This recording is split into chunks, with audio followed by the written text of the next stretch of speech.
Voilà. Bokoto, bokoto, bokoto. Voilà. Ndenge na prometa kibiso. Bokota to meke un peu ko solo là. Malgré santé et zamobulu, mais to meke un peu ko solo là. Merci à tout le monde. Oya Koti à partager vidéo. Na été sur nos possibilités nga pena ba ko partager na bato awawa avant que to kota na 4 émission na biso. Voilà, bande ko partager vidéo hein. Voilà.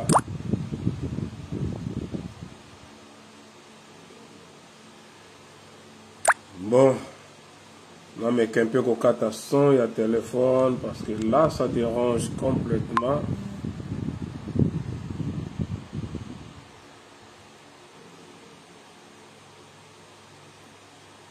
Voilà, non. Ok, merci. Merci à tout le monde. Coco Samuela, merci. Nengena Prometa Kibiso. Freddy Mwanandimbu, merci à tout le monde. Bonjour à tout le monde. Partagez vidéo.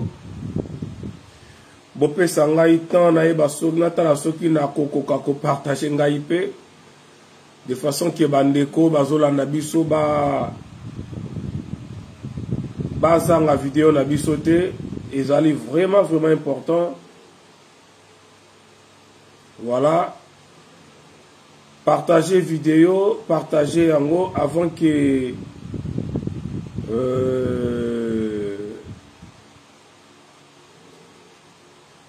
voilà, partagez. Merci. Elikia, merci à toi. De partager avant que bande comme suba raté makambo tokoloba awawa parce que na boyi après za la sutozonga kato bande là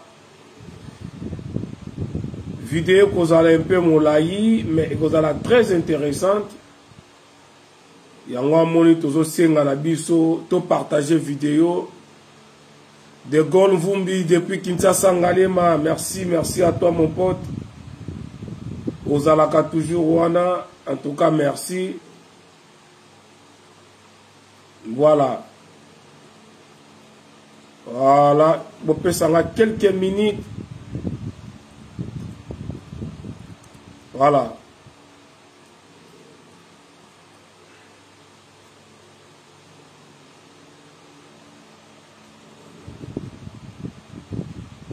On peut ça quelques minutes. Hein, voilà, partagez vidéo.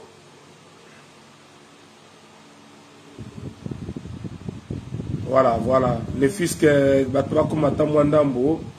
Parce que Naboyi et comme Alisusu Bandela Koto Nayoka Kite. Waiza le biboy le binengenini. Attends.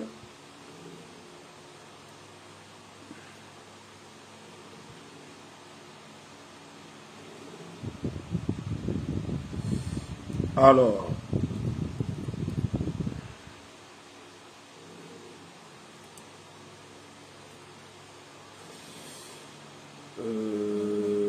une minute, là, presque.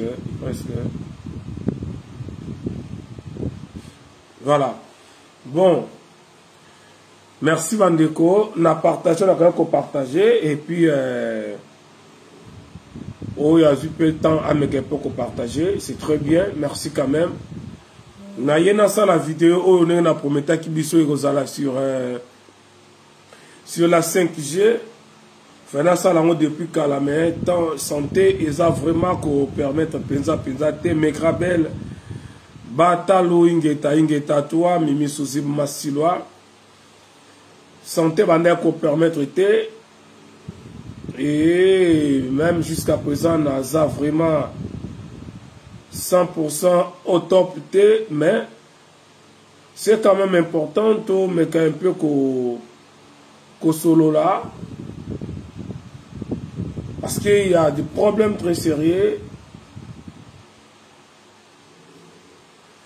Voilà, nous avons contrôlé na Facebook, na Ngamsusu, dans Ngomoni, nous avons un peu distrait. Mais en réalité, nous sommes là. Na premier temps qui que na rozonga to solo là sur la 5G et sur les vaccins,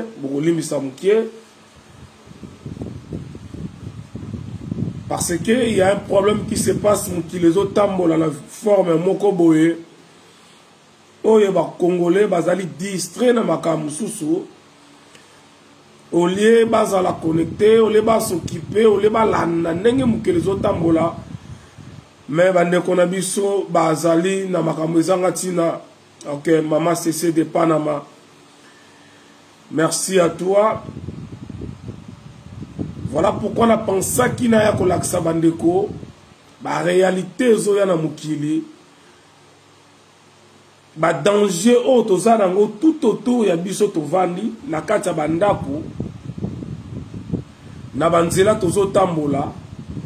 Et puis kolakisa biso lisusu merci fidèle langone kang. Kolakisa biso ni neza koya mikolo yo. Nefsa kibino bandeko c'est bien kolobela makambu ya Fati béton c'est bien. Bingo benga béton ça va. C'est bien kolobela masolo ya Martin Fayul m'a dit les soldats du peuple ça va. C'est bien quand on a débat ya congolité des pères et des mères c'est bien. C'est bien on a kolandela makambu ezanga tina ya basi ya fali. Vous allez libre. Mais vous allez important oyeba Vina yo, ni nezoye la yo, est-ce que vous allez na danger ce que vous vandi? Ni niveau ça la mikoloza koya, na yo, na famille, na bana na yo, bande kona o nyonso, boko zala nenge nini, mikolo koya. Est-ce que verset oyo zozwa, oyo linko zwa, ils allaient bénéfique pour na yo. De toutes les façons, bande kona ngai, biso tout aux alliés en Europe, en Amérique, degré ou de force tokozwa vaccin wana olinga te okozwa vaccin. Année dernière na banda koyebisa bino apesaka bino na badate makambo ekoya makambo ekosalama. Et quand je disais tout ça tant na banda koloba yango bato wana kokanisa ngai naza muta lokuta.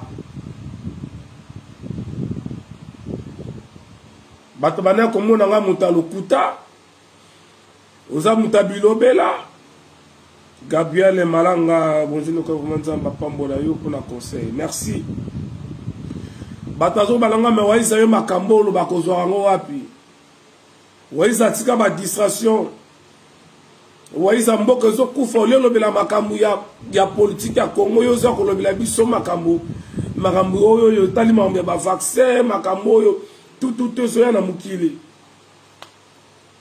Maintenant on rappelle bandeko ki biso tozana poto. Quand je dis poto, je vois l'Amérique du Nord et puis l'Europe, l'Océanie, c'est-à-dire et puis voir même l'Asie, ils ont poto, le Japon, la Corée, ce sont des grands pays. Donc il faut que se protéger biso tozali awa par rapport ya bato baza en Afrique. Et le kola toza déjà na kati ya ndako ya Lyon toluka koyeba nini tokoyo kosala na mikolo ekoya to vivre ndenge ni tokene ndenge ni greffier international et Bolombo. Voilà pourquoi je continue ya kosala ka ba recherche kolukaka de gauche à droite ba makambo ezali ko circuler na mokili kosala ba recherche na ba site na ba livre audio de ba livre numérique ba livre monsieur ezali ba support écrit ezali na ba conférence abatu doit chercher ba vidéo ya ba astrophysicien ba ndenge na ndenge oyoyo bazali kolobela sur la réalité zole kanamukilelo parce que lorsque j'ai compris que ma communauté est allée plus liée à ma futilité na maramo ezanga tina il faut que beta maramo ezanga tina pour mon que na vidéo na yokuta 2000 3000 ngamoko na zawa so na osala vidéo ya lumbe moite au monde a 400 500 personnes en direct. So mikona na halo bela makambi ya ko attaquer ba tout so nini au monde ba tu pleure au sakanate. Mais lorsque na osala vidéo ezali ya makamo ezali très sérieux au kuta ba to ala mingi te. Tout simplement parce que ba congolais balingaka plus buzoba. Yango moni ba chroniqueuse mais ba chroniqueuse ba youtubeur musulo ba youtubeuse ba comprenant yango ba yakala ba titre moya lokuta pona ko attirer ici face on a titre na ya teta photo moya mutu mo neti mwana mwasi moka moitié ni o mona vidéo ndenge etala mingi parce que les Congolais aiment la futilité. Et moi j'avais compris il fallait que na banda ko sala ba recherche. Mais est-ce que vous avez une vidéo parce que nazo un message mon ordinateur na nga côté que moi bata mon vidéo na nga ezalité. Bon, na évité. Ça la ka ndé ngwana chaque fois quand je parle makamba bato yo, nga en tout cas retour na nga epesa nga ndé ngwana. Na évité.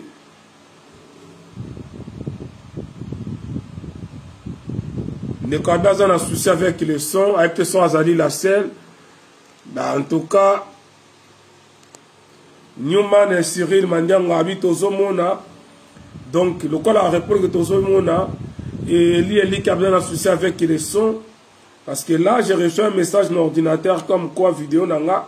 Moi, mon il faut un mec un peu qu'on redémarrer. Là, on se reconnecter dans Facebook, mais je ne sais pas. Maintenant, on continue. Bon, on s'en a bango, on a sur la tête titre, moka makamuna bango, et qu'il y a la rabo. Voilà, mes gars, bel habit, son kitoko. Donc, bandeko, il y a un moment na sala qui na sala ba recherche pour na koya le belabiso, makambu ya vaccin, na makambu ya 5G. Bref, le lot na ina le makambu ya 5G, biloko batebe baza ko ignorer, bolimbi sa tout au long ya mission na nos ala obligé. Na melakaer mokomai pour et ça la kangai bien. Voilà. Parce que nous avons vraiment 100% au top T. Voilà. Bandeko.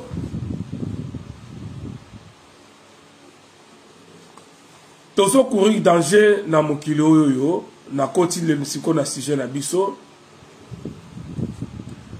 Les décideurs, ou les politiciens, les Africains, les décideurs, compte tenu, il y a des projets, des projets, où il y a un avancement, avancement technologique, compte tenu, il y a une augmentation démographique, il y a une population dans le monde, surtout en Afrique. Bazwa ka mesure moko boye ya kuluka d'abord qu'on réduit la population surtout en Afrique.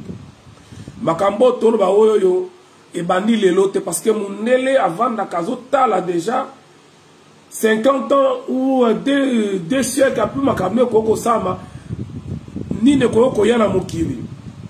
Du coup ba monaka déjà que il y aura une forte augmentation de la population na mokili.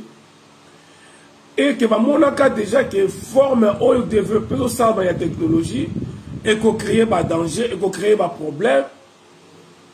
Et du coup, on va dire qu'on a des précautions dans bango ils allaient faire peut-être satanique démoniaque. Et qu'on luka qu'on exploiter mon kilinenge bango balingeli la technologie bakota et tinda qui va créer ba bloc comme ça qu'on créer. Maladi koya et ya vaccin ya nini ya pandémie na sala ba vidéo na lobela yango soro koti na twazana na Netflix on a 2016 il y avait déjà un film à Netflix oh ba chinois ba sala que zo bien sûr maladie oh il y a COVID-19 ne qu'on a biso ya musicien oyo DJ Arafat na août 2019 déjà à lobelaki à sala émission sur lobela makambo ya ba confinement makambo ba couvre-feu makambo ya Covid-19 DJ Arafat d'ailleurs c'est l'une des raisons oyo fallait qu'il va éliminer parce que a comme qui est incontrôlable ce babati kaya a quoi dévoiler makambo ebele vidéo on a DJ Arafat en Lukango c'est comme si là on a ligne na Facebook. Donc du coup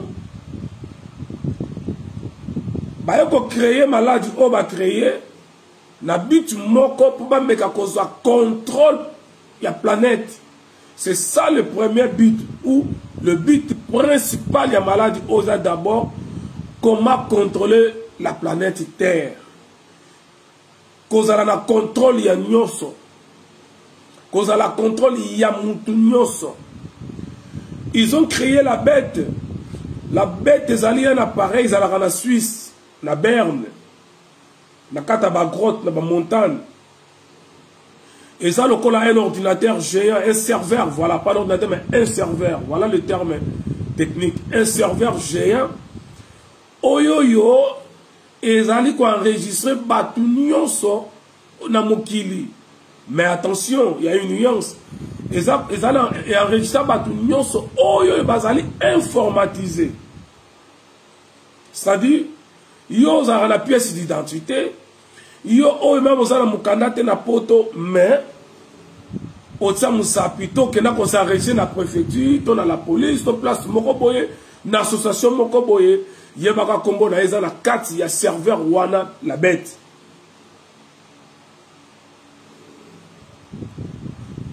C'est l'une des raisons au moment ba bani ko créer maintenant ba mikanda o ezali na ba puce électronique ba carte bancaire ba puce électronique ba permis de conduire, ba puce électronique, ba passeport, il y a ba puce électronique, juste pour permettre contrôle identitaire, et ça la facile, ba contrôler moutounion, son accoignon, son yazali. Nous avons avancé, malé, mais tu as retombé dans 5G. Mais maintenant, vu la densité de la population, augmentation de la population, puissance informatique qu'on bâtit en place et ça qu'on sous-souté pour contrôler nombre ya bateau bazali oyebi na kati ya nzoto ya mutu to dégagaka chaleur na nzoto ya mutu ndeko za wana ozana oyo babengaka les cristaux liquides. Donc, cristal liquide, pluriel, les cristaux liquides. Ils allaient liquide, et dispositif, Nakati, il y a, attendez. Et ça va, loko, ils allaient Nakati, il y a nzoto, il y a biso batu. Donc, dans autant que la bidango, les cristaux liquides font partie intégrante de notre vie de tous les jours, car ils sont utilisés dans des dispositifs, car ils sont utilisés dans des dispositifs tels que les téléphones mobiles, les écrans d'ordinateur et les téléviseurs. La grande majorité de ces appareils utilisent des molécules qui constituent des cristaux liquides, dits pneumatiques torsadés. Je pense que à partir on a autant de la biso émission la biso à la base place wana et si que ça concerne la biso lié entre merci de qui Isabelle Kamonia, merci à toi, Mireille Kawana, merci. Émission la biso evandi neloko na uti kotanga yango nezali kolakisa danger ou bien eloko que ça eza lié na makambu ya 5G to oloba et na ko expliquer bino maintenant pourquoi ba to sangisa 5G na vaccin bokanga eloko na bandela ka yango les cristaux liquides. Donc tellement que ezali ba cristaux moko liquide et dégageaka chaleur. Yango na kata ndaku soki bato bozali bovandi place bozali plus boza ebele ata mali les ali bo senti mulunga parce que nzoto ya biso yo se dégageaka chaleur. Soko tuni bato chaleur ale utaka mais entre autres ba biloko na expliquer oyo. Donc plus bozali ebele plus bo dégager quantité à koleka ya chaleur. Et vu nombre de la population de commune à Mukili, technologie est mise en place par rapport à projet Nabango et ça aussi mbaté.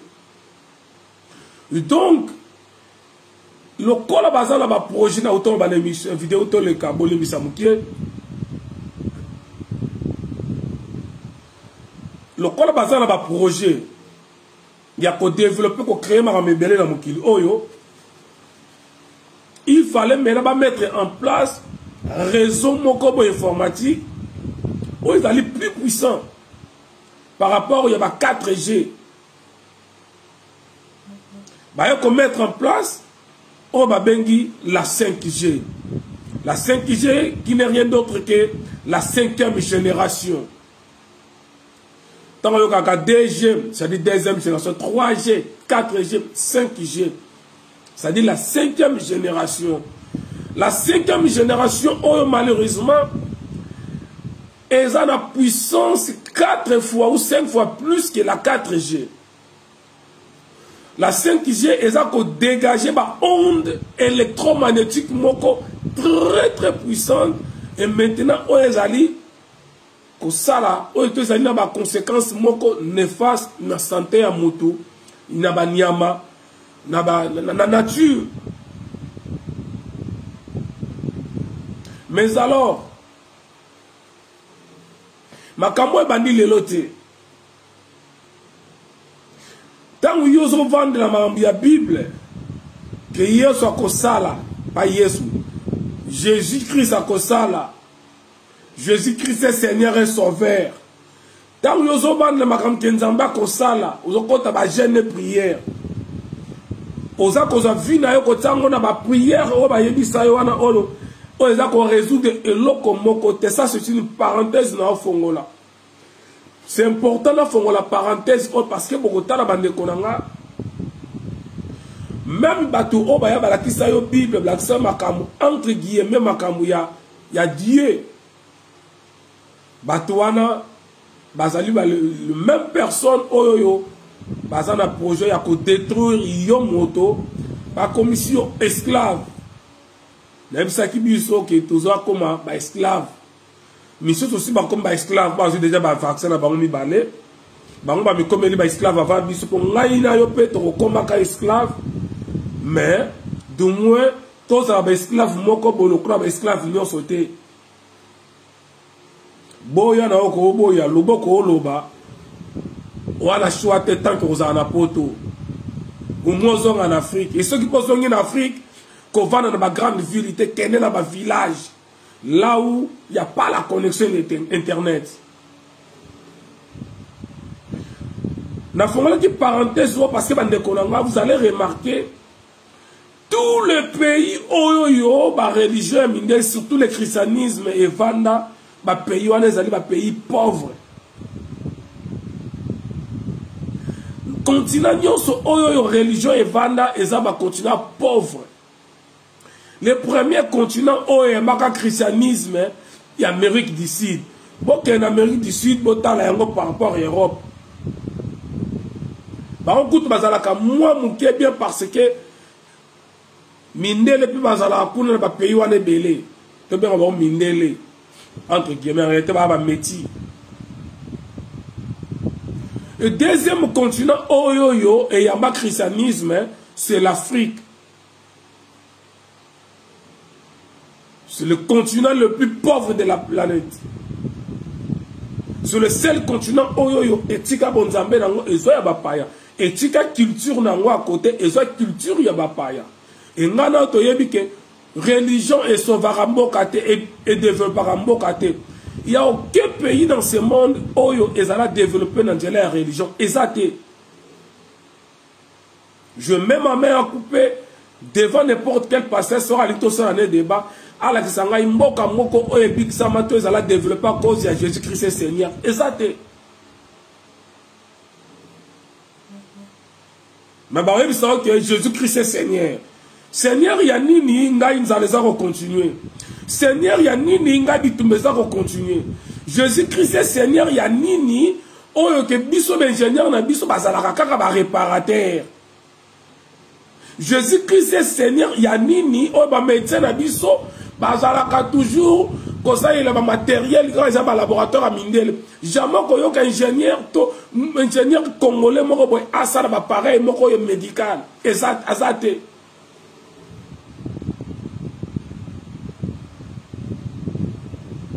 Eli Kabi, je te vois pas, je comprends pas du tout.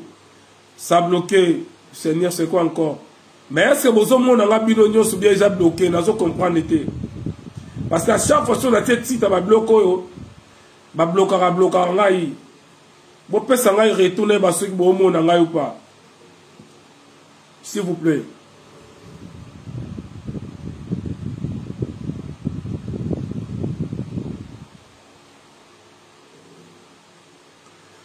Ah. Faudrait sortir et revenir. Newman sur la Bible, non, il n'y a aucun problème. Mais Gabel Abi, oui, tout ce monde. Donc, Eli Kia, Bima Pesonga Lisusu, voilà. Bima na une vidéo et puis Songa Lisusu, voilà. Donc, vous allez remarquer, plus, plus Jésus va mener la bino, et je sais pourquoi on a formulé parenthèse, plus ma période c'est à la pauvre. Regardez vous-même. Tous les pasteurs, ils ont un pasteur, parce que Jésus-Christ est Seigneur, azate. Ça dit, il faut travailler pour voir quelque chose. Mais bino, vous allez concentrer que Jésus-Christ est Seigneur. Bozi oya bino nyoso botiki. Non mais un peu kozonga la sujet autozarango. Merci Zola Nzamba. Merci Yolande Mabikani. Maintenant pourquoi la formule qui parenthèse au bandeko? Les mêmes personnes à Jésus-Christ est Seigneur, ce sont les mêmes personnes oyoyo baye babani makambo ya 5G. Na ya vaccin. Donc du coup on a continué à ramasser 5G. Babani maintenant commenter basali 5G oyoyo. C'est 4 ou 5 fois puissant que la 4G. Et ça a créé maladie, et ça a créé des problèmes. Maintenant, il faut fonctionner dans notre tabato. Dans ça, on explique comment fonctionner. Et après, vers la fin de la vidéo, on a ni on sala ko bana lelo ti mikolo ko ya chaque fois na katanda kunayo pour permettre de se protéger na o ezali na ba 5G wana surtout na katanda na repesa biso ba expliquer biso ndamu soki ta ko zala quelques points pour éviter que yo na bana na famille na maman na papa na ndaku bozala exposé na danger on est 5G. Na ko expliquer. Donc du coup 5G quoi apparaître. Mais maintenant c'est quoi le rapport? Na katsanzo ton abus à partir ba cristaux liquide wana o et travaille à direct dans le dispositif wana il y a un téléphone mobile 5G le code est très puissante ce qui est comme capté à partir il y a un cristaux liquide puissance nango wana et comme ça là que ils ont développé maladie et ma casse beaucoup remarqué que le zoya koleka le corps a cancer le corps va perdre sa sommeil le corps va témer des cerveaux parce que déjà tout normal je revenais na téléphone pendant 30 minutes na téléphone les locaux ont le banan boy sur ce téléphone on tient na litoy pendant 30 minutes Yebaka, vous allez augmenter au moins 40% à cause de la tumeur de cerveau. 30 minutes dans le téléphone, vous allez augmenter au moins 40% à augmenter le risque de la tumeur de cerveau. Et tu as des conséquences dans la tumeur de cerveau. Donc, il y a un moment où vous allez bien coller. Tant que vous êtes sur le téléphone, c'est là que vous écoutez, vous mets libre. Mingi za koleka c'est là que vous libre. Il y a un moment où vous allez bien que là, la pembeni à téléphone, c'est pas vraiment bien. Maintenant, on a comme la place, on a expliqué bien. Donc, ils ont créé la 5G, aux alliés très très puissante. Mais dans l'ingénieur que Sabino et l'autre comme Boyawa, n'est-ce ceux qui Boyo Kayango, voilà. D'ailleurs, ceux qui Boyo Kayango, je ne sais pas, parce que volume est assez. Déjà, la vidéo dans la France 24, na Tangi. Mais les médias, les médias, il y a système. Bazo ya côté les mais la information au bazo pesa et na kati na moko vidéo oyo ba révéler biso loko moko boye on a kolinga biso stoyoka e boko mona lien na ngozali nini na vaccin lelo vaccin bazo pesa na 5G boko mona lien yango na makambo na ba boyoka so boyoka te moi je vais vous expliquer quand même et puis muta kolinga la tine les vidéos.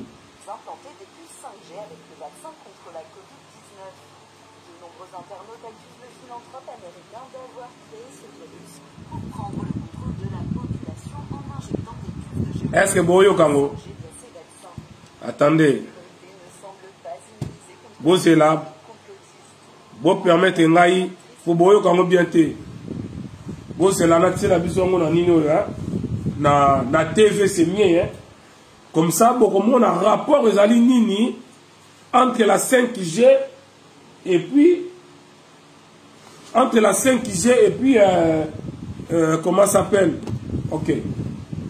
Voilà. Boli misamuke to bete ya wawa. Boyoka somo ya mukilo yo. Titre d'un anniversaire contre la Covid. Voilà.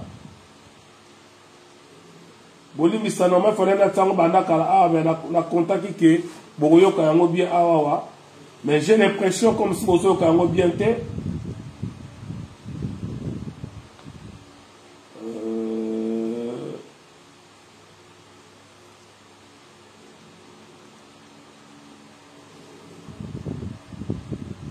Ok, un instant.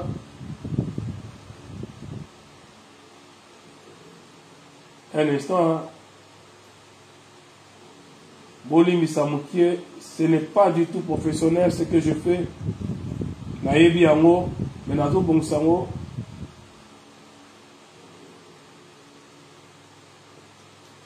Mukilo eza somo bandeko, somo.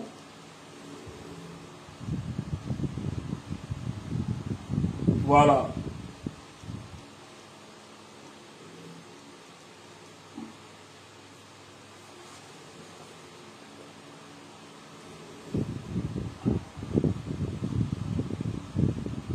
Voilà, donc, mais c'est pas grave. C'est pas grave. En fait, Boyoka quand même. Française Juliette Binoche, suivie par plus de 300 000 abonnés sur Instagram, poste sur son compte. Ce sont des opérations organisées par des groupes financiers internationaux, principalement américains, depuis longtemps. Ils manipulent, sans être parano, les vaccins qu'ils préparent en tout partie. Mettre une puce sous-cutanée pour tous, non. Non aux opérations de Bill Gates, non à la 5G. C'est évidemment faux. Cette théorie du complot mélange trois différentes initiatives financées par la Fondation Gates. La recherche d'un vaccin contre la Covid-19, pour laquelle Bill Gates a fait don de 250 millions de dollars. Le programme Digital ID 2020, qui visait à offrir aux personnes sans papier une carte d'identité et un carnet de santé numérique. Pour le développement de vaccins injectant une encre dans la peau. Comme un tatouage, cette encre lisible uniquement grâce à une lumière infrarouge permettrait de savoir qui a été vacciné. Les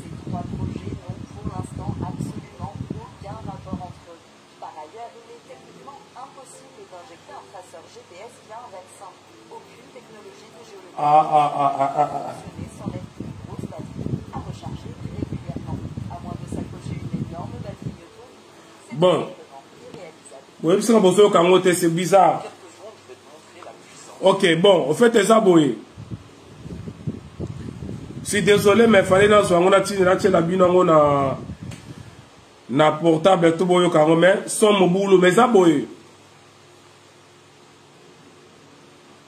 Tant que toi comme côté là on va vaccin oyo ndé France 24 euros ça la vidéo. En réalité zanini. Après qu'on va vaccin ba opé sa biso. Mutu nyonso ba kota biso eloko moko boye ko za lokola tatouage.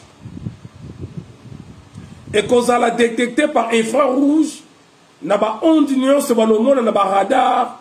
C'est-à-dire, est-ce qu'il y a informatique, est-ce qu'il y a sur le réseau informatique, à partir, il y a tatouage, alors on a l'IPK, il y a un monde qui permet de nanaza vacciné ou nanaza vacciné. Ça, c'est la première des choses. Et il y a nanaza vacciné, nanaza vacciné. Après cela, et aux alanini, ils ont vacciné, bayako lukayo nandaku. Et testé qu'ils ont vacciné, et puis mis identité na yo, adresse na yo, makambu na yo nyonso. De ville au vent, de pays, ville, quartier, combo, numéro de téléphone, tout ya yo. Au monde, barbet, ils ont un panzi. Et froid rouge. Et nous avons financé Bill Gates. Bill Gates nous a financé mais avant tous les sans-papiers, mouton yo sazanga mukanda ba opesa e mukanda. Waiza ba ngamno zolo ba oui na zo bisa yo ngwana.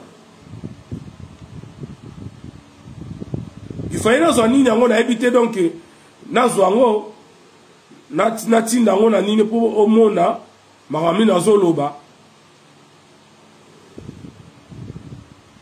Voilà.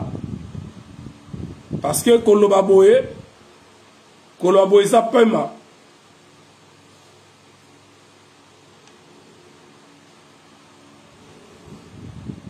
Voilà. Koloba Boye ça paiement. Na zwango. Voilà. Natsan na TV Boyoka. Contre la Covid-19. Écoutez. De nombreux internautes accusent le philanthrope américain d'avoir créé ce virus pour... Siko, son ça va. Est-ce que Siko, son ça va? Bon, il le contrôle de la population en injectant des puces de géolocalisation 5G via ces vaccins. Son ça va. Et les célébrités. Bon, mon assomme ya mukili oyo tango yoza na distraction makambu ya basi ya fali tango yoza na distraction makambu ya ceux qui a nini yoka makambu eleka na esa noto komi ba esclave boyoka siko na bandeli yango boyoka. Bill Gates va-t-il nous implanter des puces 5G avec le vaccin contre la Covid-19? De nombreux internautes accusent le philanthrope américain d'avoir créé ce virus pour prendre le contrôle de la population en injectant des puces de géolocalisation 5G via ces vaccins. Et les célébrités ne semblent pas immunisées contre ces théories complotistes. En mai dernier, l'actrice française Juliette Binoche, suivie par plus de 300 000 abonnés sur Instagram, poste sur son compte. Ce sont des opérations organisées par des groupes financiers internationaux, principalement américains, depuis longtemps. Ils manipulent, sans être parano. Les vaccins qu'ils préparent en font partie. Mettre une puce sous-cutanée pour tous, c'est non. Non aux opérations de Bill Gates, non à la 5G. Mettre une puce sous-cutanée. C'est évidemment faux, cette théorie du complot. Ba média na bango oyo ya bandoki, ba oyo ba liaka mbongo bazali ba complotiste, ba telemeli yango, ba bi que ça faux. Mais boyoka sikoyo, ba révélation oyo bango bazo bimisa. Na vidéo sans que ba informer tout ce qu'on les boyoka. On mélange trois différentes initiatives financées par la Fondation Gates. La recherche d'un vaccin contre la Covid-19, pour laquelle Bill Gates a fait don de 250 millions de dollars depuis le début de la pandémie. Le programme Digital ID 2020 qui vise à offrir aux personnes sans papier une carte d'identité. Programme nini, boyoka bien, les sans papiers, mutuno sa zanga mukanda, baropesa e mukanda. Mais kozala na puce nango, tous les sans papiers, boyoka. Tous les sans papiers baroza mikanda, voilà, yo mutona mukanda mo nango danger yoka. 250 millions de dollars depuis le début de la pandémie. Le programme Digital ID 2020 qui vise à offrir aux personnes sans papier une carte d'identité et un carnet de santé numérique et des recherches du MIT pour le développement de vaccins injectant une encre dans la peau. Comme en injectant une encre dans la peau, bah pour injecter encre moko la peau, encre yokango. Une carte d'identité et un carnet de santé numérique et des recherches du MIT pour le développement de vaccins injectant une encre dans la peau. Comme un tatouage, cette encre lisible uniquement grâce à une lumière infrarouge permettrait de savoir qui a été vacciné ou non. Mais ces trois projets n'ont pour l'instant absolument aucun rapport entre eux. Par ailleurs, il est techniquement impossible d'injecter un traceur GPS via un vaccin. Aucune technologie de géolocalisation ne peut fonctionner sans l'aide d'une grosse batterie à recharger régulièrement, à moins de s'accrocher une énorme... Voilà. Le manipulateur. Baye ba démentir information sans que baye bate que ba pesi information et makasi. Et moi, lorsque je suis tombé sur cette vidéo, dans ma recherche dans la salle 5G, la tomate na vidéo oyo, automatiquement na bien au lieu de na ba polémique, il y a Niki, il y a Fali, makambu ya Congolité à Noël Tchani. Au lieu de battre na mambo ezanga China, ya koswanaka ya ba professeur ba avocat na poto. Au lieu de la biso masolo ezali important pour la kosunga communauté, il fallait qu'il y ait na makambo boya la biso la communauté de façon que batu au besoin de distraction boye ba yango ke to komi ba esclave comme je l'ai toujours dit. La communauté a besoin de genre de message à boyer. Bon, nous avons YouTube sur les vaccins. Beaucoup de gens comme on a africain qui va faire une vidéo. Surtout dans les Congolais, comme on a Congolais, mon côté, à part Nana on a boyer, on a connecté quoi bisa batu, ba détail maramu tout nengozo yana mukiba danger nos soso comme anango. Nabanda koloba yango lelo te. Et quand je disais ça, batamo na wa luka liboma.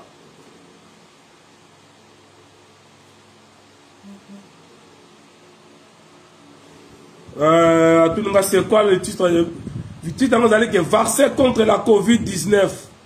Et c'est France 24.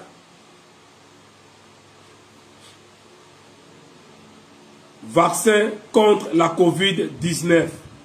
Nous avons la carte à France 24. Vidéo ça la nango wana.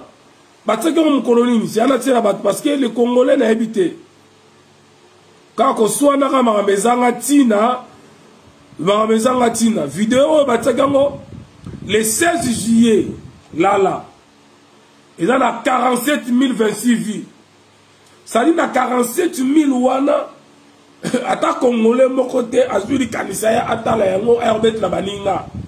Kebandeko, tant que vous avez solo pas ya Fayulu, et pas ya Bemba, et pas ya Fati, biso na yo toza na poto tala danger toza nango. Zwa information yela bandeko.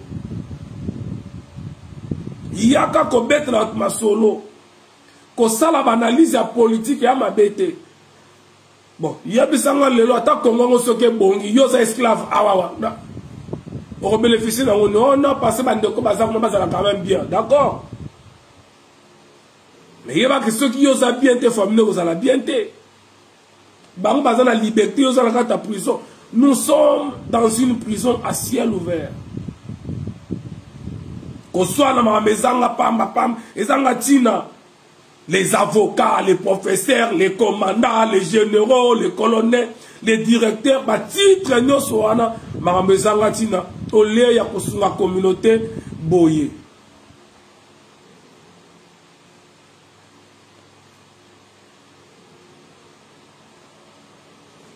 Tout le monde va injecter encre moko boye. Oyoyo. Et comment on a la détecté dans infrarouge. Si quoi infrarouge on le monde en wapi. Parce que dans la vidéo oyo journaliste à France 24 alors dit que ça m'a solo à l'okuta au bamba loba 5G vous avez un rapport on a un gote parce que pour la contrôler mutu faut on l'a ta vie ne va comment il faut là ta on a batterie moko boye pendant ce combien d'heures pour nous autres mutu même maintenant il fallait y bisabiso sikoyo un fois rouge wana oyo bana ko détecter mutazi vaccin to asi vaccin te e bana ozala wapi na téléphone nanga moko na TV na zotala na mira balabala e bana ozala wapi wana na tikali ko lobati talobika ke za lokuta mamto oyoka malobike o ezali vrai bakotande batu bakota ba encre mona kati ezaloka tatouage ba nenga kati ozwaka tatouage ya poso likolo mais ba otsosko tatouage ya nenga kati à partir yango ba lo sala ba infrarouge ya nini ba onde ya ba onde électromagnétique ya 5G. Merci Eli Elikia. Ba onde électromagnétique il y a 5G. Est-ce que les ala wapi? Au moins il y a ba fait tricolore. Ba fait nous au monde ralenti, ba fait rouge, tout bien ba fait tricolore mais en réalité bien ba fait rouge, ba fait tricolore. Et ça na ba macadam wana. Et ça là dans l'informatique, c'est réseau informatique. Ba radar. Ba station d'essence. Donc place nyonso oyo yebi et cause à la possibilité à connexion informatique il y a un réseau il y a 5G cause à la or ngana to yebi et loko moko te fonctionne ka lelo ça informatique partout informatique ezali ça dit mutu nyonso esika nyonso ozali cause à la retrouver quoi nyonso cause à la réseau cause à la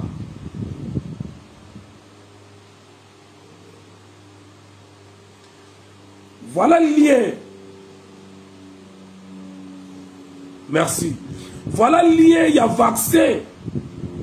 Na 5G. 5G est comme ça la partie, il y a cristaux liquide. On a tout expliqué, nous les bandes, les alara déjà dans notre ya mutu.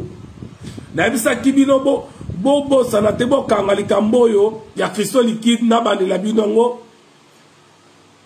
Les cristaux liquides font partie intégrante de notre vie de tous les jours. Car ils sont utilisés dans des dispositifs tels que les téléphones mobiles, les écrans d'ordinateur et les téléviseurs. La grande majorité de ces appareils utilisent des molécules qui constituent des cristaux liquides, dits pneumatiques torsadés. C'est-à-dire, le même cristaux liquide doit les avoir dans notre moutou et zapper la carte sur l'appareil, téléphone, ordinateur et zali. C'est quoi? Ce qui nous ont eu, ils ont la même liquide, ils ont la carte de téléphone, carte d'appareil, ordinateur, 5G. Ce qui nous ont eu, pour la métallique, téléphone, ordinateur, mais vous ne voyez pas que y a un appareil, on a besoin d'un point commun, moi, ils cristaux liquides. Dispositif, ils ont un autre, ils ont un carte, et un appareil. Mais on va savoir que vous allez prendre un appareil. Or, et l'autre que ça là que 5G ça là un appareil et l'autre on peut zapper dans autres là yo. Donc yo mutozo la nangai na téléphone mobile, na téléviseur, na ordinateur, na écran ordinateur, tous à la kanenge moko.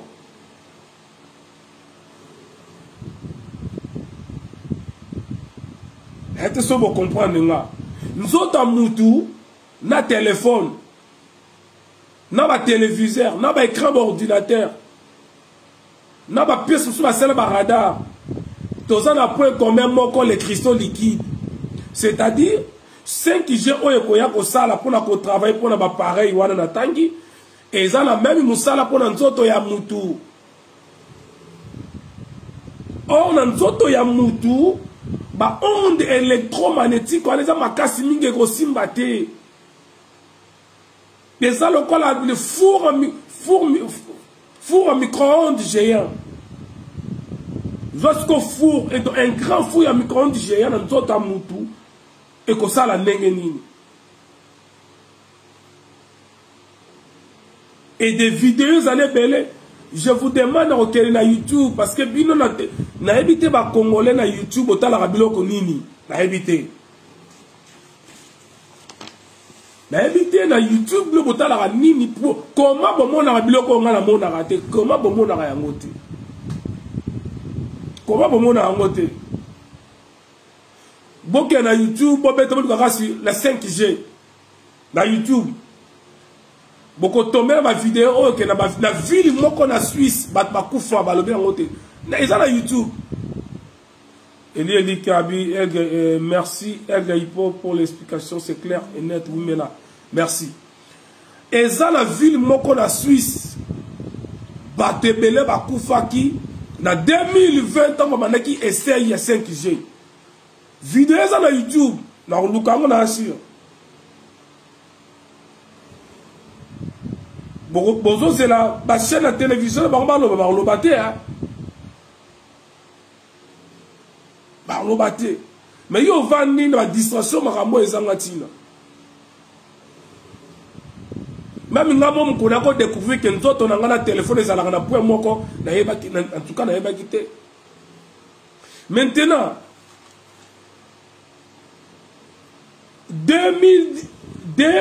1919, les compagnies d'assurance américaines et anglaises avaient supprimé les garanties pour les entreprises et fabricants de matériaux contenant de l'amiante.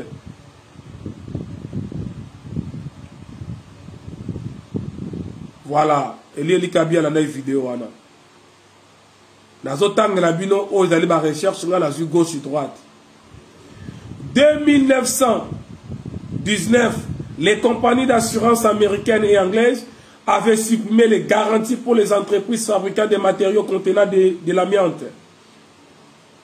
Les assureurs ont pris soin depuis 2003 d'inscrire noir sur blanc dans leurs contrats qu'ils s'engagent qu'ils se désengagent des dommages liés aux champs et ondes électromagnétiques vis-à-vis des opérateurs de téléphonie mobile. Juliette, merci. Ça veut dire quoi? Yosozo quand ça m'a camoué, il dit l'élo. Ça chaque fois. Bazo m'a camoué, la Bible. La Bible. Les amis nous sont là Covid-19 dans la Bible. Nous avons c'est là mon ba comme la Bible Covid-19. Nous avons c'est là mon ba comme Covid-19. Nous avons c'est là mon la Covid-19. Car nous ba comme noir sur blanc Covid-19. Non. Ba lo la Covid-19 mais la forme est mususu. Les amis bino soromoni tout ce qu'ils ont parlé sur le 666 yangwana ka Covid-19 mbatiamo kombo mususu. Babemi bino na wezali code ya kombo ya moto neo kaisar eza kombo ya moto 666 et les pauvres chrétiens africains bazali penser de la marque de la bête 666 baoze lango or batona ba dévier ka bino concentration na bino bandaka chi se ba même que no covid e koya c'était juste que no covid e koya. Et bateau le va préparer Makambu depuis 1919 pandeko depuis 1919 les lotiers wana en Afrique to ça na bazamba to na ba royaume wana tel 1919 ba kaboli sikoyo Afrique parce que Afrique ba kaboli ko na 1885 na Berlin wana ba utuko kaboli Afrique ici quand même ba déjà na assurance. Ah, l'assurance, ça l'a déjà depuis. Et en 1919, la compagnie d'assurance, il y a des Américains, il y a des Anglais, il y a supprimer la garantie. Il y a assurance, c'est la compagnie, et ça, là, il fabrique des matériaux contenant de l'amiante. C'est-à-dire la carte d'anglais, ça va chambre magnétique, ça va bloquer belé, ba onde, ba nini, ba assurance wana et yaki, ba compagnie assurance yaki ko supprimer o ezali ba garantie na ba ba compagnie wana. Mais tant que comme en 2003, voilà, on a très bien. En 2003, les assureurs ont pris soin depuis 2003 d'inscrire noir sur blanc. Ba assureur en 2003, ba yé cause la décision vraiment que ba no recommando noir sur blanc dans ba contrat oyo za nango ba pesa yo ke bango baza ko se désengager baza na bango te na makambu nyonso ko yela yo o etali c'est-à-dire ba se engager par opérateur téléphonie mobile na bango etali ba onde ça dit que lelo yo okufi pour na danger mo ke na partie à téléphone assurance en fout te oh micro-ondes question nini assurance en fout te tala na contrat na yo komona okoboya wana ndako situ na ba micro-ondes o micro-ondes na yo sali dégâts assurance akofuta yango te depuis 2003 mais ba yebisa mutu te okotia makelele okoboya pa na butu moi okende okotuna avocat na avocat yebisa ba kofuta mais on azo yebisa yo ba kofuta te. Et pendant depuis 2019, pourquoi Baboya qui va en foutre? Parce que depuis 2019, projet à 5G, projet à maladie au Ezalaka, bah yebike, tant que 5G koya et que ça la dégâts est belé, du coup bah dégâts wana et que peser financièrement na bassureur et bassureur bah fan qui va bisi parce que biso makamuna notre côté. Bon la garantie mo qu'on a bisoté bino ba téléphonie mobile.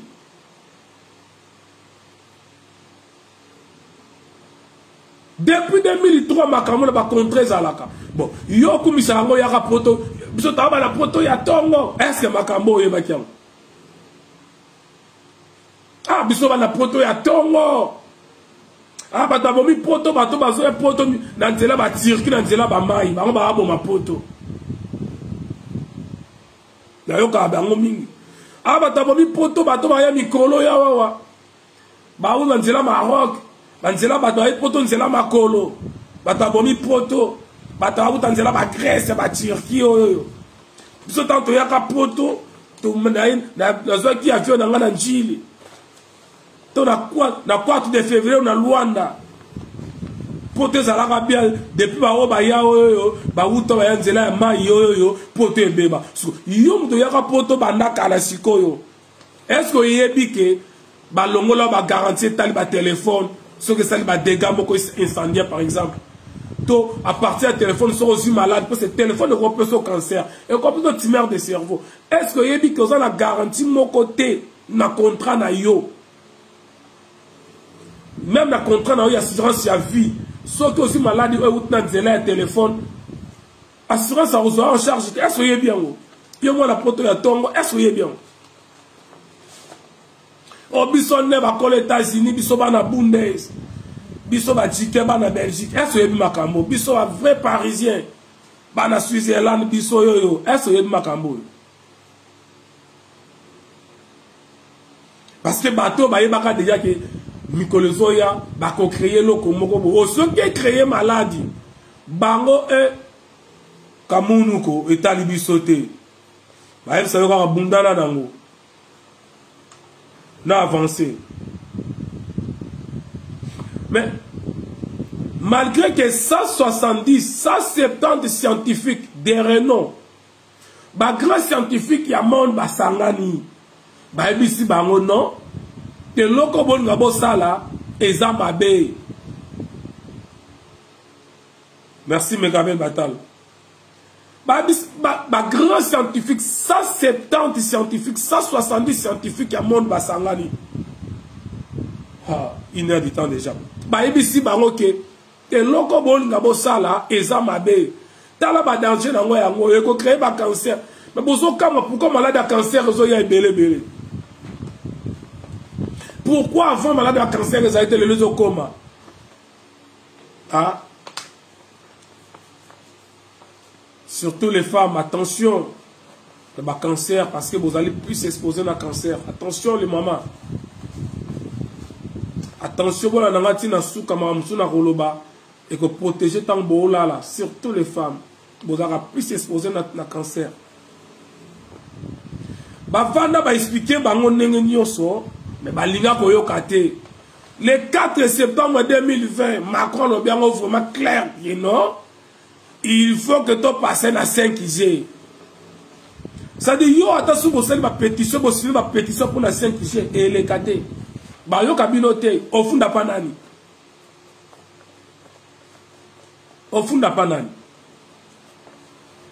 et alors voilà nzamba punir yo funda su panani bon si ko biloko no so tata na mona ngo ah ben tu n'as pas posé la question belé so mutu ya boye azolingate ozana ona mbongo tozana o pauvre Jérémie de Osa ozana yo pauvre ngalo tozana biso ba pauvre tozana bozu ya malongate tozo vivre kaka na ba moyen de bord na ba salaire na biso tozwaka na poto tozo vivre na biso ka ya mukie mais ba toi les osala ba ngaka bien te ba mo ngaka bien te nzamba sunga yo suma voiture na yo moi Mercedes na yo ya propre ozo moi Jeep na yo ya bien ozana moi Audi na yo ozana moi voiture na ya bien ba toi na besoin se prisa ba ngaka kate donc il faut que on comme penza esclave bien so mutandengo na zo ko yebisa yo ke Gaël Fumasangi lol ezalaka kuna mais après que ne lola yama Jésus-Christ comme Seigneur et Sauveur évangéliste Roli donc mutandengo na lingiti yo so ma basket ya propre ya linyango te balingito yo so ma jean moka bien balingito la ta basket balingito so la ta chemise mo ya bien costume bien plus façon ba monika ba africain ba combiner voilà ba créer maman au guerre mais le même personne d'ailleurs qu'on a bino que il y a un lien qu'on appelle paradis kuna so ke yo la ta chemise à kitoko kuna so ko ke musala izali er nyoso esengone sengo mawe ko zalate mais awa na mukila lingiti yo za esengo azola kisa yo lola et yo na âge na yo na mayeli na ba diplôme ozala nango na ba mule belo sali la poto moi na poto ya tongo. Tu n'arrives même pas à réfléchir que moto a kabakate soka kabelingaï. Qu'est-ce qui se cache derrière Kadonae? Non, on a pas réfléchir. Yebisanga na âge na yo. Na âge na yo, mutakabela kayote ayo peso blora kolia oweleli oli. Moutalingaka jamais yo kene musala mais hier wana ke on kolo musala. Il faut le koyeba la kati pour je les anime. Donc batouana bazui malgré ba petisi bango mais ba sali nyonso ba passer par force ba lancer aux alliés la 5G. Déjà en 2020 en Chine, hôpital, na mboka na sika basala ki malade na ba parce que malade na basala ya ba français Institut Pasteur. Oui. Yawa momoni mobali ya mama azo mama na ye azali tetu ya kosakana te amitié liboso na makambo na forme nyonso muta mboka oyo. Donc yé muta azako porter yango. En fait, Moutazali maître nango lelo et ça jeune wana. Merci évangéliste Erkaroli. Jeune wana dirija kamboka oyo. Prêtre numéro 1 va président et belé. Prêtre va prêtre. Bazu va pesier flambeau ya maladie oyo. Ba pesier flambeau ya makambo oyo amemango akoti savon parce que ba te belé babangaka. François Hollande ba tiele yango na mesa be pou aboya nga zonga simono ngai na ko se présenter na ngati na nezo ya oza lisolo likoko de ya wengeti ozo banga jibe na muta fier mingi o budekra jibe mpiana zo likoko de yango abimisi yango na munoko na pa yo mela kasi yo mela lokola ngai souverain premier ya lokuta yo mela mutamela ngo azate mutamela likoko de azate za nde mona oyo kongo tsa mutu na présidence ya mboka oyo kongo renouveler biso projet na biso zali oyo pona yesa ki bino siège ya bato wana na monde na tezala awa na Saint-Lazare awa na Saint-Lazare souterrain na bona nga opesa batterie ça pardon bato et si ka basalaka réunion le 10 mai 2020 n'explique à bino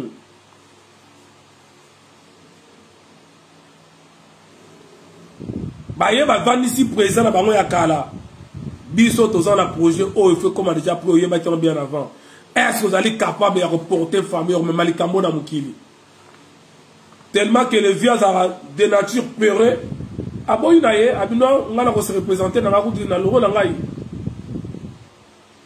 ba ba ba misa mutu ba kati bango mais ba kati bango propre sans cicatrice. Bon, comprendre tel balongoli bango, balati wa mama lukuta vanda. Bon, vana peme ni zoka mbongo na yo zala kuna ba mesili tika so calme. O alinga tsa teti lokola mutu wana pa bomba abomisa Kadhafi wana. Tete so continuer bon, prison comme ça aussi la bien. Ale bozo moi na obotika yimko a diriger mukili. Voilà, na avancé pour toi qui n'a reçu ça.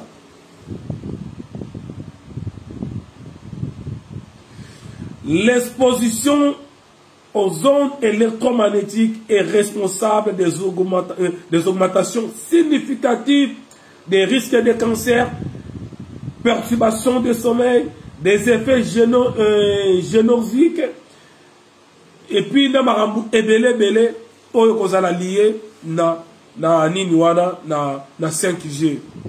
Et bah, il bien très bien.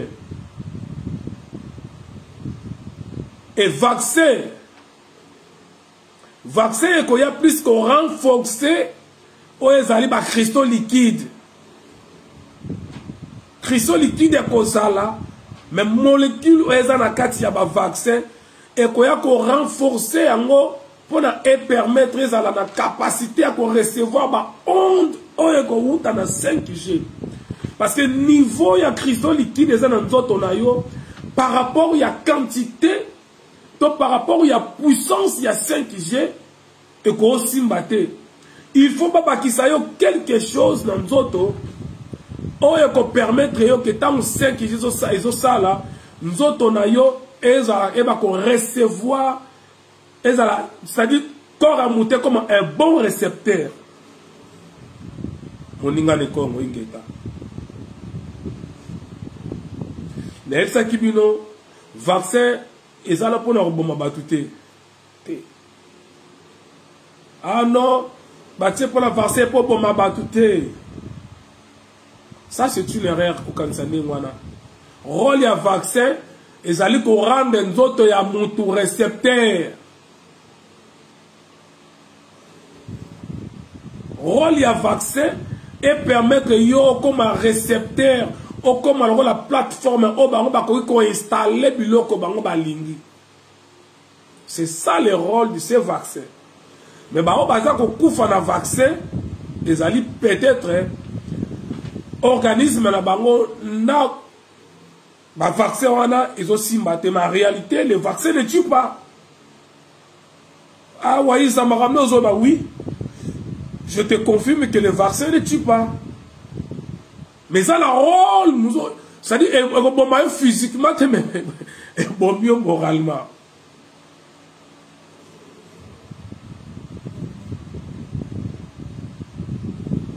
Maintenant, tout ça déjà dans Kati. Tout ça dans la Kati en Lyon. Maintenant, il y a ça là. Vous me connaissez, il y a 4 la pébino. Malgré le vaccin, on a la mine. Même aux vaccins, bien avant que nous avons vaccin, bien tous les vaccins, et Koya Malé Malé. Ça, j'en suis sûr, solution dans le Gobima. Ne vous en faites pas. Maintenant, merci Iguet Ineza. Ni de Goro Salam, tant ou 5G qu'on a totalement installé.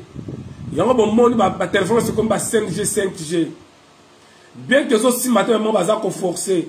Bah, il y a faible bazar qu'on fanango. Bah, bazar tout ma casse va résister à maladie, au côté, à cancer, à tumeur de cerveau, maladie comme quoi il y a des belé à travers la 5G. Maintenant, danger Zalini. Oui, dans ma solution Zali. Maintenant, danger Zalini, ni trop ça là. Nakati Andaku. Parce que nous autres, à Moutou, Moutape Marakaka Soki Alali. Ah non, Batunyo, mais.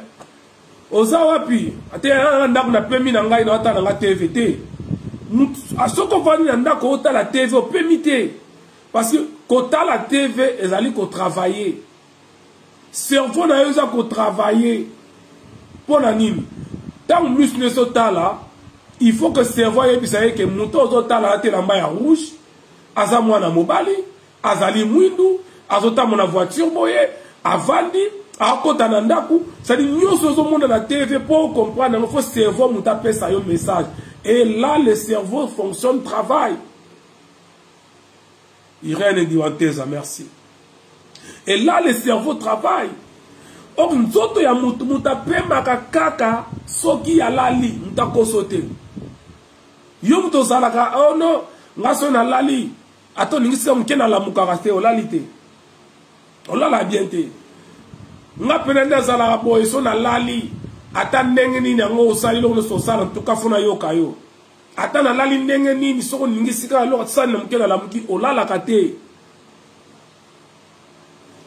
O bisa muninga e yo lala mabe na mabe tamna porte zoyo kato lala mabe o. Yele mudala la bien. Yende mutala la bien. Mais yo sa ndenge ni ngo lali bana bande ko benga yo so yo kate. Ah, ozola ndenge mutakufi mais mutu soka la kufa yo ebite ke zo mutala la kufa. Boye bien que tous les jours to kufa ka to seko ka tous les jours boye bien moté.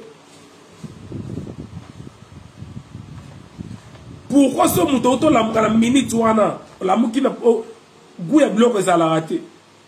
Pourquoi? Parce que dans le moment où nous sommes aquí là, nous sommes Koufa qui il fait songa. Nous tout est peu maka tout tranquille. Il faut là. Et remarquez en gros. Ce là, au là, nous pongi à 2 heures du temps, mais ce là lit bien. On l'équipe peut-être dans mouton à la lit pongi à 8 heures du temps là qui m'a bé. À la mouté à la mouti, à la mouti à la mouti. Bien sûr là lit à 2 heures du temps il y a bien. Nous autres zongi makasi.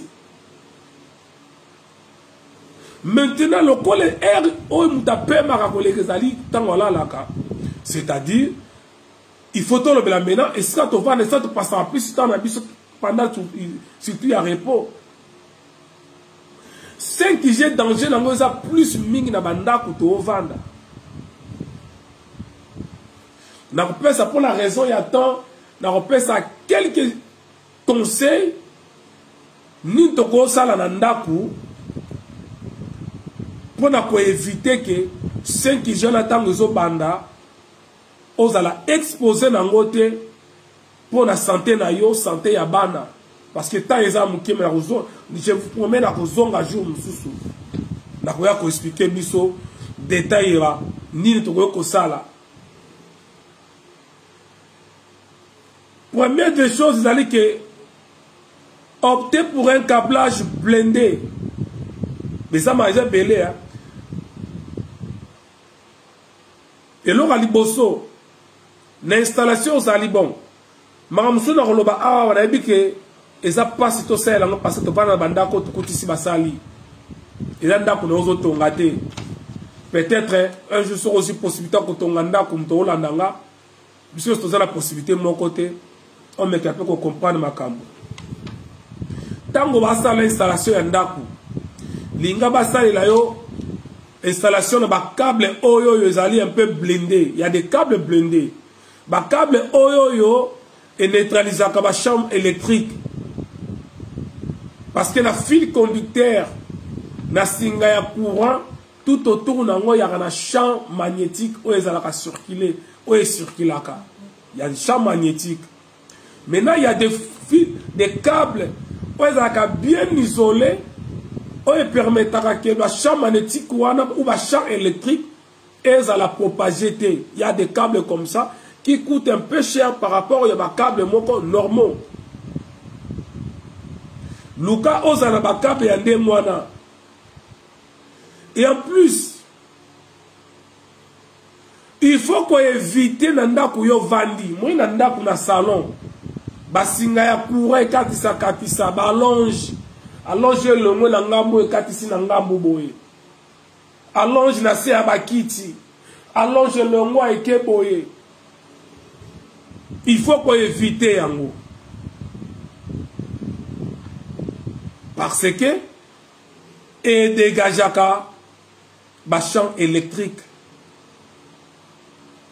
Et l'homme mususu na metu yo lalaka éviter singa courant et katisanase. Éviter singa ya courant to allonge to nini ele kanase ya mbetu na yo. Et beaucoup remarquer mundele asala toujours installation taka singa courant kuna. La kwamir. Et que kitaka kati et si quand tu prise ton interputeur. Et là, monsieur les alliés, vraiment kenemba encore attend. Éviter les appareils électriques ou les arana contact dans zoto ya mutu. Au monde le quoi va tomber zimbal to sale laka. Il faut qu'on évite kayango. Pour éviter que kataka va mandefu chaque fois la tondeuse électrique même si tu katsaka mingi mabe parce que les alina électrique ils ont dégagé ba champ électrique ba séchoir ba maman bo sale laka éviter que ala même si les gens na repos même ça la té téléphone ya tezo salate ba za ko dégager ba onde téléphone à moutou. Yango moni ezalaka vraiment bien qu'on les kate na bana mibali ozwaka téléphone otaka na poche surtout ya liboso c'est pas vraiment bien. Excès ba onde wana eza ko réduire même ba puissance sexuel ya mibali. Wa ils m'a ramené aux olba oui.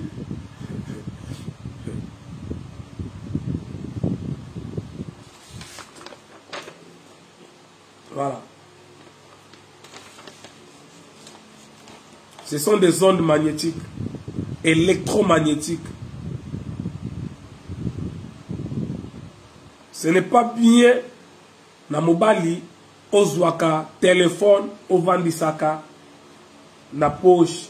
Déjà bien te na moi sous un téléphone bombaka na kata ba soutien na yo. Ba mame belé ba sala yango.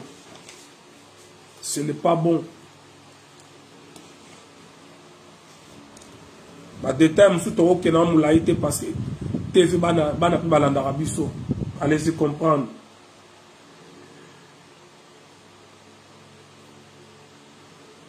Na kati ya ndaku oye concerne biso nyonso omoni wifi auto sale la wifi c'est très dangereux na santé ya mutu. Wifi très dangereux na santé ya mutu.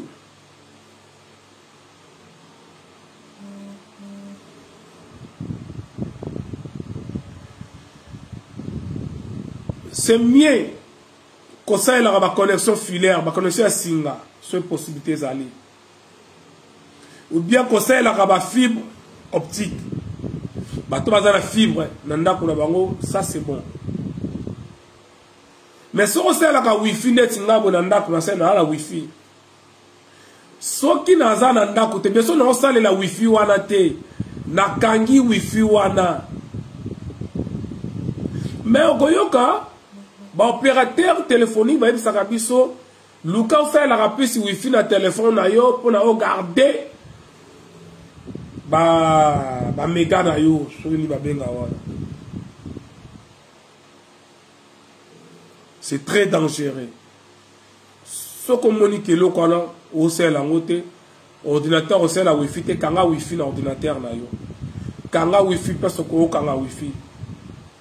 Et quand tu as appareil nyonso connecté na wifi belende ngwana ozali ko augmenter o ezali ba puissance ya nini ya ba électro ya ba onde électromagnétique. Maintenant que Nabilo Moussousou, Boli Misamouké, voilà. Maintenant, voilà. Nabi que vous avez difficulté à connoter ma cambo, nous sommes mes vidéos Zawana, ou à l'ingata lango après, Atali. Maintenant, ndaku na yo ko protéger ndaku ndenge nini pona ba onde guta libande kota na ndaku na yo. On a tout expliqué ça la ko sara malakata ndaku. Misusu eza na libanda. Yo na ndaku no zali bien mais na libanda e wuti na libanda. Oyo 5G banda ko dégager e wuti libanda e yeli yo e koti na ndaku na yo. Et créer ma maladie oyo kana kité. Et bombi et santé ko sala. Comment se protéger? Nazana document moko nazana ngwawa. Voilà. Comment protéger son habitation? Les zones de sommeil sont les liées à protéger en priorité. Afin de permettre à notre organisme de se régénérer durant la nuit. Les lieux où l'on séjourne longtemps, bureaux, salons, sont également avisés. Voilà. Alors, on peut protéger ndaku ndenge nini. Biloko na osena même ozana ndaku ezali osomba, même ezali ya HLM, même ezali ya social, ndaku nyonso okoki ko sala eloko na osenga ona ola kisayo ekoyede yo ekoprotéger yo mupepe ya mabe e ekotate. Quand je dis mupepe mabe ba onde wana e ekotate parce que eza ba onde ya électromagnétique ça bouge tout et même ça va sentir que ya ma belé et 5G et cause à la grave alors grave. Retenez ça et beaucoup ça lango nakatanda pour se protéger ndaku nous la protéger. Mise en place des peintures anti-ondes. Et ça la couleur oyo yo koko tsana mir, et ça ba anti-ondes. Oyo que tant ba on les okota pas et ça ko dégager yango. Si vous ne souhaitez pas peindre, non. Le peinture YCL s'avère très efficace contre la 5G. Peinture haute et basse fréquence HSF 54, HSF 64, PR 054.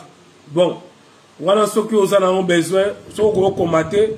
Et puis, benginga na otala moyen zali na ko na oluka moyen na tindeli yo soki na kozwa temps passer ma mpe belé. En fonction de votre exposition et ou de votre sensibilité, nous vous recommandons d'appliquer 2 voire 3 couches de cette peinture. On atteint ainsi une très bonne protection comprise en moyenne entre 52 et 60 débits. Je ne sais pas, débit, ça veut dire quoi, je ne connais pas. Voilà. Donc, je pense que ce sont des informations autres et la communauté. Tous les habitants sont exposés à danger permanent. Nous avons chaque fois bakolongola Félix no batie Fayulu yoza awawa pour zaka na danger eza bat mususu ata Congo ebongi akena Congo te bazali wana belé ata webise que Congo ebongi azaka na confiance te akende te donc to sunga batande mwana eza mutu mususu lelo ebele bazonga na bango Congo ebele bazonga na bango mususu ate bonga azonga te donc to sunga batande mwana donc voilà là pour la peinture le soko sala mise en place des toiles anti-ondes yoka sikoyo. Si vous ne souhaitez pas peindre, la mise en place des toiles anti-ondes sur un ou plusieurs murs de votre habitation peut également être une possibilité. Bonjour Christelle Lomingo, Bonketu, je ne sais pas. Donc, ce qu'on dit que ça couleur T, on retient la toile. Toile de verre, toile mo bata on a mire. On retient la mire, mon ko ya ndaku, to na ndaku mobimba. Et qu'on protège pe o ezali ndaku na yo contre ba onde électromagnétique. Il y a 5G o ezali très très dangereux pour la santé. Il y a biso pe il y a banana biso. Alors, tous on continuera que mon bango. Mise en place des grillages anti-ondes. Dans le cadre d'une rénovation ou en moustiquaire devant les fenêtres, les grillages anti-ondes V4A03Y Shield peut être utilisé. Il a tenu à plus de 40 débits à une épaisseur et à plus de 60 débits en 2 épaisseurs. Il peut également être mis à la terre pour maîtriser le champ électrique présent dans un mur. Donc, filet mon côté, filet on peut ça là. Depuis le moment où ça coûte pas trop cher hein. Net étoile un mètre dans les alliés, il y a 11 euros zali, il y a 10 euros zali, il y a 13 euros zali. Ma peinture ou la boîte nango et ça va 40 euros, 50 euros. Bref, les alliés de l'eau et information na volonté, na courage à nos salaires pour se protéger. Parce que l'ingo lingate au cause vaccin. Tant qu'on a vaccin 5G koya. 5G koya et occupé mututu aux 5G. Ce qu'on boit cause 5G puis à 5G téléphone avec ça la tête. Et alors la lelo. Et c'est 3G simba le téléphone. Yo ato boy. Ce qu'on c'est 3G le téléphone avec simba 2G et c'est à la lisusu. Donc on lingate au compte à la rue mais maintenant et l'autre ça là qu'est-ce que nous pouvons faire pendant cette situation autre temps la nengeni to vivre nengeni. Yo to ça la ka ba recette to me la biso. Donc bloc ezali ebele utilisation des linges de lit anti-ondes badra yambetu anti-ondes pe ezali auquel on magasin beaucoup tango moins onéreux que l'achat de baldaquin facile à transporter et à utiliser en voyage ou en vacances. Le linge de lit anti-ondes en style gris et grey, Y protège très efficacement. Il se décline en plaques, sacs de couchage ou parure de lit. Donc, ceux qui osent la voir, ils ont sauté, ils ont appelé linge, mais anti-ondes ezali. C'est-à-dire, nous connaissons à disposition, mais les Congolais, mais tout n'a Vexas na Vexas. Nous avons Vexas en Guanzou. Ça c'est vraiment une Congolaise. Bakit à Vexas. Barido à Vexas. Badra à Vexas. Oh. Yo. Bah Vexas c'est belé, mais c'est que yo Vexas ça y est bien. Si vous avez la carte avec ça, vous avez la réduction à 50% avec ça. Comment vous avez la droit à mettre avec ça? C'est qu'il y a un danger. Comment expliquer qui va quitter un acte avec ça? Tapi un acte avec ça. Barrido un acte avec ça. Quelle sorte de peuple? Peuple est un n'engeni moqué tu vois. Donc yo to toni seblo avec ça, moi yebi que zangwanzu. Est-ce que la fingi moutoir bolimi sangai? À un moment donné, tout solo là. Na yo moko vraiment. Tindongo tsaka badra ya Gucci. Ba kiti na yo ti ba tapi ba rido na ya Gucci. Oza sûr pendant que yo grosso mabloko no sona na Gucci. Oko obi ça presque $25,000 ok na avec ça sur manios touana. Ou $30,000 sur ba kiti ba nini tout ba la tsango avec ça. Aux assure 30 000. Quel peuple na émission Moninga ne Congo? De qui l'air est grave. Mais aux hommes on a pris à gagner ma photo à tirer l'internet. Mais yo mo ozo ba ke faire ça sur ça le kuta parce que aux a $50,000 te pour la tsara ndaku na yo za na ngote. Ah na lo belate bato ba soma original te. Ba soma original bazali. Mais to yeba ni ba deko na poto to yeba ni on se connaît. Tu es pas na poto ndeko. Tango yota même toilette na yo. Est-ce que va tsar ma kona toilette no ya avec ça? Couvert que no la tsar on est avec ça. Moi ba verre moi ba tsar ba brosse à dents ba ligne ba pour moi brosse à dents dans toilette avec ça. Montre avec ça. Atayo moko. Atayo moko tapi avec ça. Mais ça, il y a des fait dans le Vexas. Table basse Vexas. Mon gars de Congo, oui, il y a quand même ma photo sur les réseaux sociaux.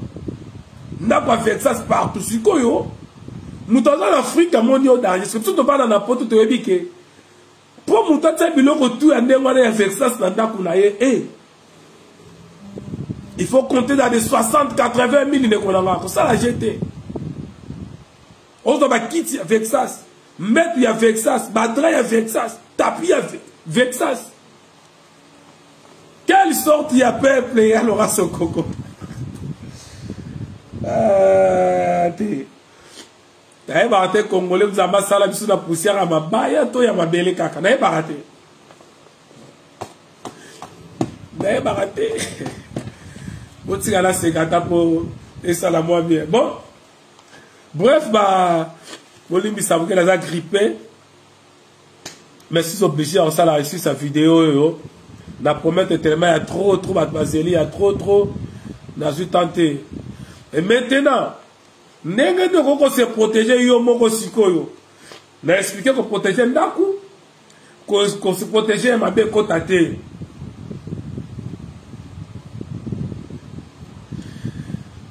Comment se protéger soi-même?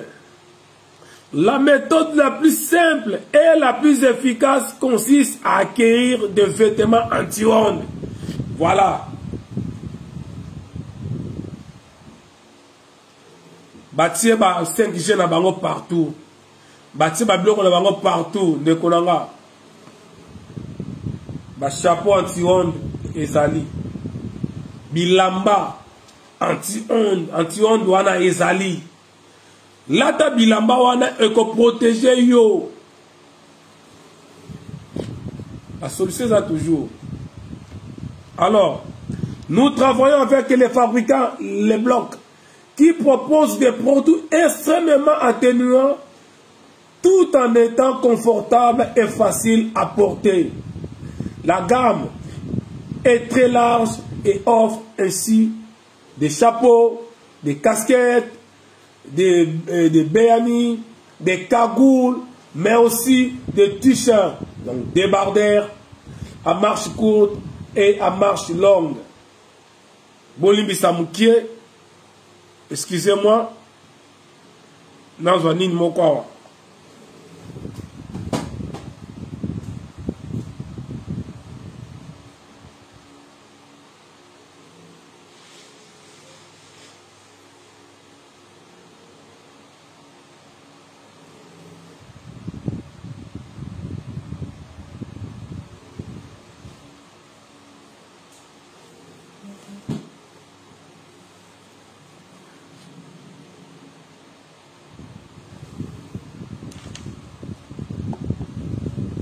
Donc, il est où? Donc, malgré nous sommes en ça, malgré qu'on lance 5G, mais il y aura des casquettes, des bonnets.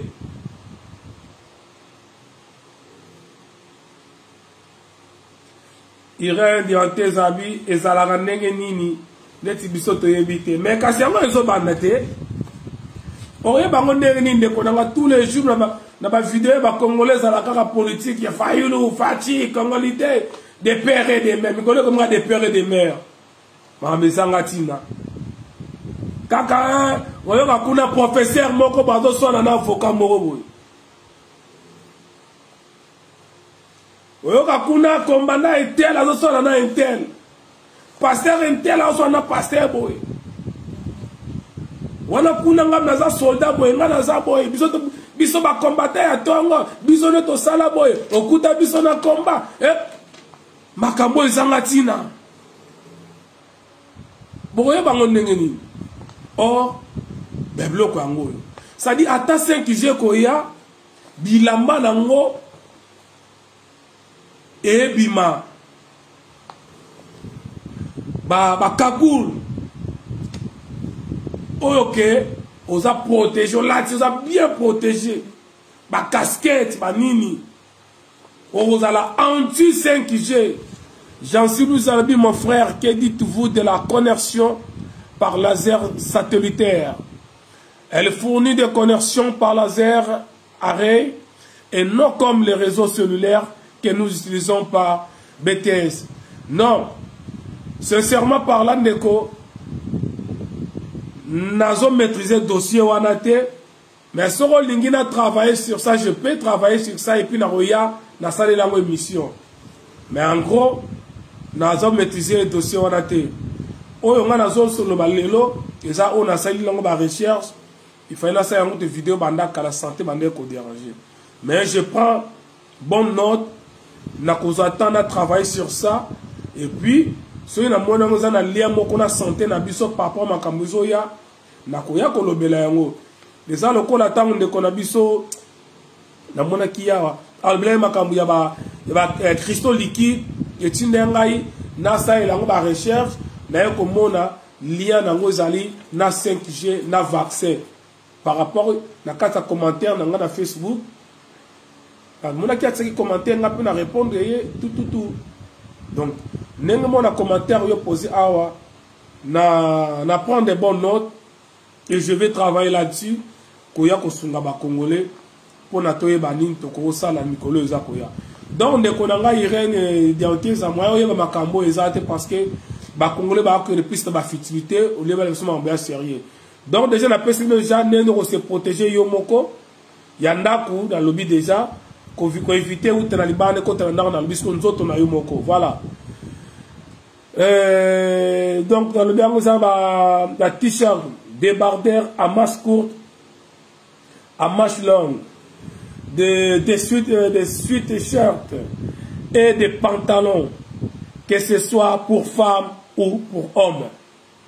Ces articles sont extrêmement atténuants et offrent une protection de 40 à 50 débits en moyenne sur la 5G. Voilà, les gens vous a déjà protégé contre la maladie de Bélé au 5G qu'on me met là. Voire même, ils ont empêché même connexion là.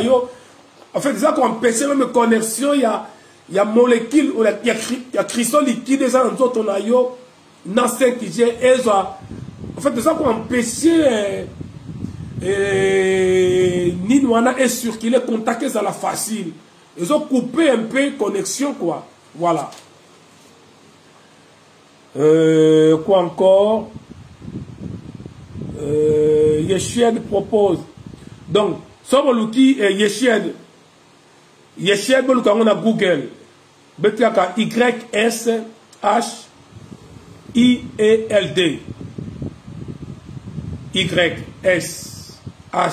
YSHIELD. Ils allaient maison wanato, ba fabricant ba oloba. Yeshed propose également des vêtements très atténuants en tissu silver élastique, mais la gamme est plus restreinte. Voilà, ils ont pu se réserver dans le bâtiment. Mais bon, mais quand même, na site nous expliquer mieux. Alors, nous avons listé ici les articles qui protègent le plus efficacement. D'autres peuvent bien sûr également protéger, notamment les vêtements en tissu switch et shield ultimement ou en contenant et les autres vêtements anti-ondes présents dans notre boutique, mais à un degré moindre.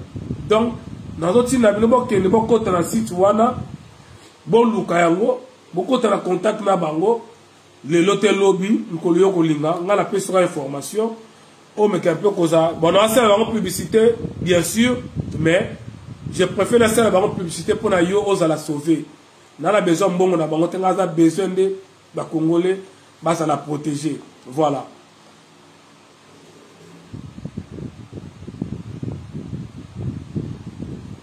Nous vous rappelons que, bien entendu, ces différents articles conviennent également pour se protéger des autres sources, des rayonnements haute fréquence comme les antennes de téléphones mobiles classiques, les Wi-Fi, Bluetooth, les téléphones sans fil. Voilà. Babilamba wana.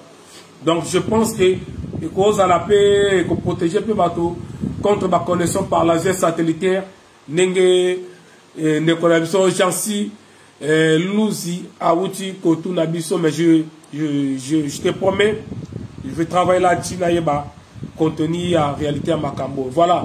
Donc, toujours comme la Souka, je pense que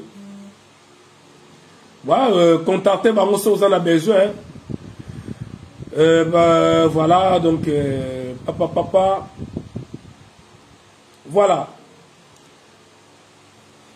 Nanga qui yanga des aki vidéo solution pour na vaccin ezanini pour esala elo côté nanzoto na ozonga na oya tout ça derrière information gauche droite mais tout le to vérifier ma bloc wala chose na vrai to oya mais on a connu déjà muto a eu vaccin sur en Afrique na kata ba village et si la connexion informatique exacte, ton antenne exacte, on a déjà protégé. Ça, je peux te rassurer. Mais ouais, ça commence à rassurer bateau, oui, ça rassurer bateau, parce qu'on sait bien que le bloc on ça la partie à ma réseau informatique antenne et cette antenne exacte ça l'année. C'est pour ça que je vous rassure. Na kata ba village, je me suis kene na suka kuna ya kasi ya ba Congo na kati kuna ki sangane ba fond fait kuna ba fait fond kuna ba réseau exact téléphone les raté ordinateur les raté informatique ba yebi angote tout asiko yebi sangai ceux qui mutaza na farsa na mboka ala kati kuna akuzala contact na nini parce qu'il faut pas localiser est-ce que pour la localiser faut antenne ezala sur antenne exact et que ça et que tiens centrale là-bas awawa na satellite na yo ça na relais binomisatu il faut qu'il y ait une antenne. S'il n'y a pas une antenne que tu as mis la relais et marché il y a un jour grâce à la pauvreté de l'Afrique et les Africains seront sauvés. Voilà bandeko na meke ko pesa moi mukuse bon me kapio comme on a danger il y a 5G zakoya ni ne ko créer et ne ko ça la pour éviter que se protéger nango.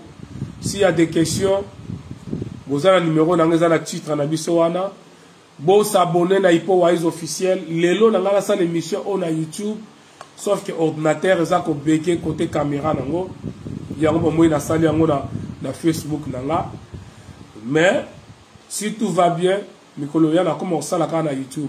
Dans la scène la bande ko s'abonner na ipo wise officiel na ningina alimenter yango parce que depuis na sala chaîne on a qui pa na ça ma vidéo directe ningina alimenter yango pour on a atteindre 1001 abonnés et permettre ngai na sala biloko mususu à partir à 1001 abonnés c'est pas seulement bon. Si vous avez bon, déjà na déclaré ma vidéo na nyonso. Or ngai ne naza bosu na déclaré ma vidéo na nga que ngai po wa na déclaré ma vidéo et que ça la ma be ma casse na ma chaîne ebele na ma chaîne partenaire na ngai le kola to le belavé pas papi ken on a profité la pesi bana membre na so mote eli kia deki donc bango banyo so donc eli kia Benidel Wete deki Isabelle Kamwanya, Elena Garcia, Mireille Matondo, je suis la Congolaise, Mama dit Mama, Maman Nandi, elle ne fait pas comme les autres. Hein. Donc, Nani Nisusu, Bazé Belé, Alice Iko, Bazé Belé, Yvette Matendele, François Matan, nous sommes membres de la Bissou Bazakune Belé. Et puis, Bandekonyo So, Balanakangai, et pas il y a Gisèle Oumba Diamanoir, la Pessimbote Gisèle Oumba Diamanoir. Et si vous avez un bon séjour, dans Mboka Wanozali, vous avez autant la mingue, le Kola Félix, le Yébito Zalara. Moi, on ne sait jamais. Merci à tout le monde, merci à Doris Kikoufi, merci à Bino Nyoso, Mouningane Congo, Napé Sabino Bambote, Toko Minasuka, Irène Diwanteza, merci à toi pour la présence. Merci Irène Ineza, merci à tout le monde, merci. Julia Mandiangou, merci.